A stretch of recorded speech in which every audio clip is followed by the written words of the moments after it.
glazing now. I dipped once because I want to show you a technique of waxing. But I could have gone in here, which I did with this one, and dipped it in 2/3 of the way. You don't want to try to just dip half. It never looks that great, because what's going to happen, if you do it 2/3 and 2/3, then you get a nice blend. It really works well. But I did a 2/3 dip, and then for decoration, I waxed it a little bit, right? So what happens is, I put that wax on there, let it dry for a little while. I can come in here. I haven't just talked about doing the single, but we're going to do a double on this one here. So if I did a double dip, I did a dip of this here and here. I'm just going to go apart. So what happens is, where the wax is, will not adhere. So we can do a pattern on there like that there. So if you wanted to do just a pattern all over it, so you do one dip, you wax with all your patterns you want, and then you can do another dip. It's sort of like batik, really. Yeah, exactly. Exactly. But you don't want to double dip until the first dip is dry. completely dry. And usually it doesn't take that long for the first dip to dry, usually. And then there's the other thing is, if I was going to do this here in a different color, I'd let that dry. Then I can come in here and just do this real quick.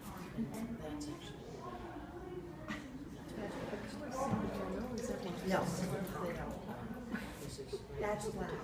That's John's black. So you could have, so what's going to happen here is we're going to have, this is going to be black. This is going to be Robin Dyke, which would be bluish. And then this is going to be a combination of both.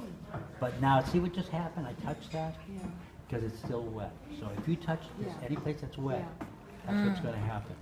So you want to make sure they dry. So how, I'm just trying to recap where the blending, you did like you said 2/3 and then you did 2/3. You let that dry. And then But like I said, you want to make sure they dry. So what you do is you put them on that table and let them dry, because as soon as you touch it, once you screw these things up, they're really hard to fix. You can come in here. Supposed to use wax on that table. Well, this is wax on the bottom. Okay. Yeah, a wax piece. You can touch them up a little bit. I mean, that's for glazing.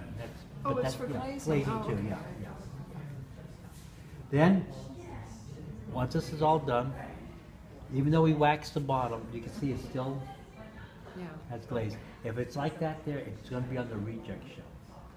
The reject shelf is that far wall on the bottom. You don't want to be on there because what happens, they don't fire it. And it's usually because people did this here. They just left it. So all you have to do,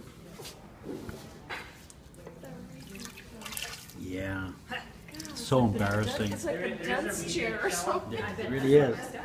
So what you do is, you'll just sit here with a sponge and wipe off where you waxed. And since you have wax on there, it'll come off nice and easy. And then wipe off the inside. And then you won't get a reject. Yeah, and you won't get rejected. And the reason they reject it is why?